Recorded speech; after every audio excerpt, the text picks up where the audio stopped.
Kemudian kalau orang tidak mengerti, diberi tawaran dua. Ini Nokia yang asli, misalnya handphone. Nah, yang itu Nokia KW, pilih yang mana? Mesti pilih yang asli.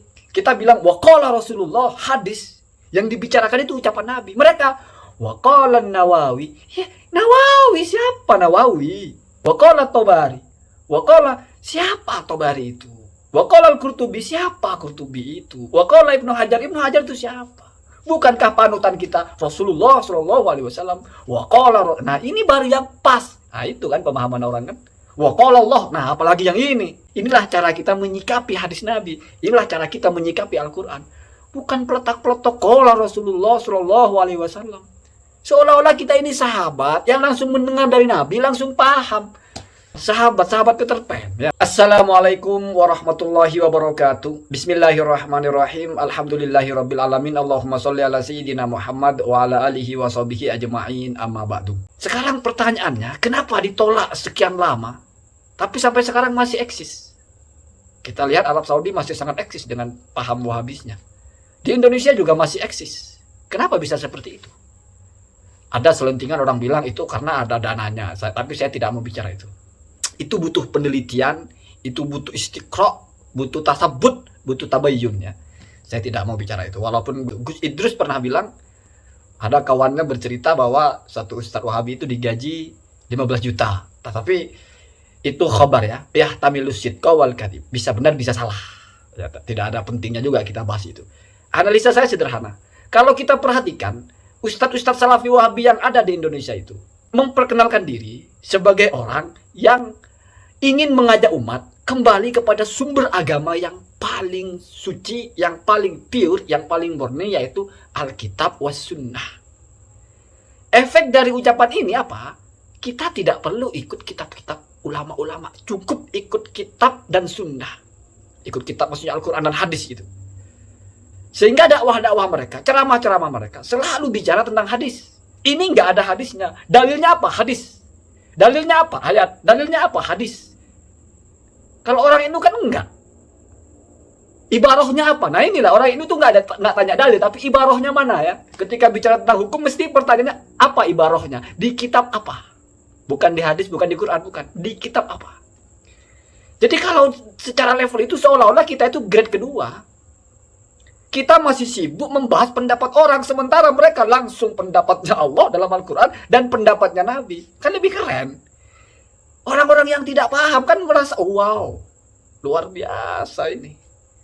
Santri-santri masih bicara takrib lah, bicara ini pendapat waqala Romli lah, waqala Rafi'i lah. Siapa itu Romli, siapa itu Rafi'i? Sama-sama dengan kita. Bahkan Imam Syafi'i saja mengatakan kalau mazhab saya tidak sesuai dengan hadis sahih, lempar ke tembok. Apalagi yang di bawahnya. Ini loh ada ustadz yang keren. Pembicaranya selalu qaimun alal kitab was sunnah. Yang keluar dari mulutnya itu hadis. Kitab, Quran, hadis, Quran, hadis. Sementara yang lain ustadz-ustadz itu apa? Kitab-kitab fikih. Jadi seolah-olah levelnya itu memang lebih keren mereka, lebih original. Itu yang membuat mereka laku. Jadi seolah-olah memberikan opsi bahwa ini loh grade terbaiknya. Landasan kita itu Alkitab was Sunnah. Kembali kepada kitab dan sunnah. Karena hanya ini yang terjamin kebenarannya. Sementara yang lain itu hanya pendapat perseorangan. Bahkan sampai kepada porosnya menolak bermadhab. Sampai Al-Buti mengarang kitab Al-Madhabiyah Akhtarul Bid'ah Tuhaddidu Asy-Syariah. Paham anti madhab seburuk-buruknya bid'ah atau yang bid'ah yang paling berbahaya yang meruntuhkan sandi-sandi syariat. Berdebat dengan Syekh Albani. Artinya memang dihalau seolah-olah kita itu tidak perlulah kita sibuk-sibuk dengan kitab fikih baik yang kecil sampai yang tebal itu tidak perlu. Cukup kita Al-Quran, hadis. Seperti itu. Di kota kita sering saksikan betapa maraknya dakwah-dakwah seperti itu. Dan keren. Setiap orang bertanya jawabannya hadisnya. Ayatnya, hadisnya, ayatnya, hadisnya, ayatnya. Kalau di NU nggak ada ditanya sholat, nggak ada orang jawab pakai hadis. Jawabannya di kitab, di kitab, di kitab. Tetapi apakah benar bahwa mereka itu lebih keren? Apakah benar bahwa kita itu di bawahnya karena hanya sibuk membahas kitab, bukan sibuk membahas hadis? Dan memang kenyataannya jarang sekali, bahkan mungkin tidak ada ustadz-ustadz salafi itu yang sarjana atau mungkin pesantren pernah ngaji fikih secara intensif, pesantren gitu, pesantren salaf fikih gitu. Kayaknya mereka jurusan akidah, jurusan hadis. Saya kira belum ada Ustaz Wahabi yang yang betul-betul menguasai fikih itu, misalnya pernah pesantren khatam dari mulai Fathul Qorif, Fathul Mu'in, Fathul Wahab dan seterusnya. Ya mungkin ada. Saya tidak bilang tidak ada, saya kira gitu ya. Kemudian kalau orang tidak mengerti, diberi tawaran dua. Ini Nokia yang asli, misalnya handphone. Nah, yang itu Nokia KW, pilih yang mana? Mesti pilih yang asli. Kita bilang waqala Rasulullah, hadis yang dibicarakan itu ucapan Nabi. Mereka waqala Nawawi. Ya, Nawawi siapa Nawawi? Waqala Ibnu Hajar. Ibnu Hajar itu siapa? Bukankah panutan kita Rasulullah Shallallahu Alaihi Wasallam? Waqala. Nah, ini baru yang pas. Nah, itu kan pemahaman orang kan. Waqala Allah. Nah, apalagi yang ini? Sebetulnya falsafah bahwasanya Al-Quran dan hadis itu sesuatu yang harus didahulukan, singkirkan yang lain, itu bukan sesuatu yang salah. Bukan sesuatu yang salah. Tetapi ada grade-nya. Dulu dalam Al-Insaf itu Imam Ad-Dahlawi menceritakan, dulu pernah ada sesama sahabat bertanya kepada Ibnu Abbas tentang sebuah hukum. Lalu Ibnu Abbas menjawab dengan hadis Nabi. Mereka protes, tapi tidak sama dengan yang dilakukan Abu Bakar. Ibnu Abbas ngamuk. Woi hak, bahasa begitu, celaka kamu. Aku ceritakan kepada kamu apa yang dikatakan oleh Nabi, sementara kamu membantah dengan apa yang dikatakan oleh sahabat, oleh Abu Bakar. Apa jawaban si sahabat ini? Walakinahu afhamu. Tetapi Abu Bakar lebih paham dari maksud Nabi. Ibnu Abbas tidak menjawab. Itu juga dinukil dalam kitab At-Tamadhub ya. Jadi memang ada pemikiran-pemikiran bahwasanya kita harus mengedepankan sabda Nabi daripada perkataan ulama, itu ada seperti itu. Bahkan Imam Az-Zahabi itu ada satu kitab ya, Aqwalu Az-Zahabi ya. Jadi kitab ini semacam kompilasi dari perkataan-perkataan Imam Az-Zahabi yang diambil dari kitab Syiarul Alamin Nubala. Jadi diringkas ya. Dalam ilmu hadis, dalam masalah hadis. Jadi Imam Az-Zahabi itu melakukan semacam riset, bertanya kepada orang, menurut kamu lebih bagus mana? Mengikuti hadis atau mengikuti perkataan Imam Syafi'i, Imam Malik? Rata-rata mengatakan ya tetap qaulun Nabi afdalu min qauli Syafi'i. Perkataan Nabi tetap lebih utama daripada perkataan Imam Syafi'i. Apa jawabannya Az-Zahabi? Jayyid. Hadza qaulun jayyid. Ini perkataan yang benar. Tetapi kamu kalau mau menggunakan hadis, harus sudah pernah digunakan hadis ini oleh imam-imam yang sudah meneliti di dalam ilmu fikih. Jadi jangan kamu memakai hadis yang belum pernah dipakai oleh ulama, lalu kamu menyimpulkan sendiri, jangan. Misalnya wudhu itu apa? Niat termasuk fardunya wudhu. Apa adanya? Innamal a'malu binniyat. Kamu memakai ini karena sudah ada ulama yang mengatakan seperti itu. Artinya kamu tidak mengurai sendiri. Ada ulama yang sudah mengurainya menjadi satu hukum. Kamu boleh mengatakan dalil dari wajibnya niat itu adalah innamal a'malu binniyat. Tetapi sejatinya yang menetapkan itu dalilnya niat wajib itu adalah ulama itu. Mereka yang memilih ini maksudnya niat adalah wajib. Karena ini ijtihadi. Sesuatu yang hasil ijtihad. Jadi bukan kamu hanya ikut perkataan ulama itu bahwa ini dalilnya. Maka benar kata Kiai Fiuddin Muhajir itu, dalil ijma, qiyas, sunnah, kitab itu dalil para mujtahid membuat hukum. Dalil kita apa? Ya ucapan mereka. Dalil ini kan petunjuk.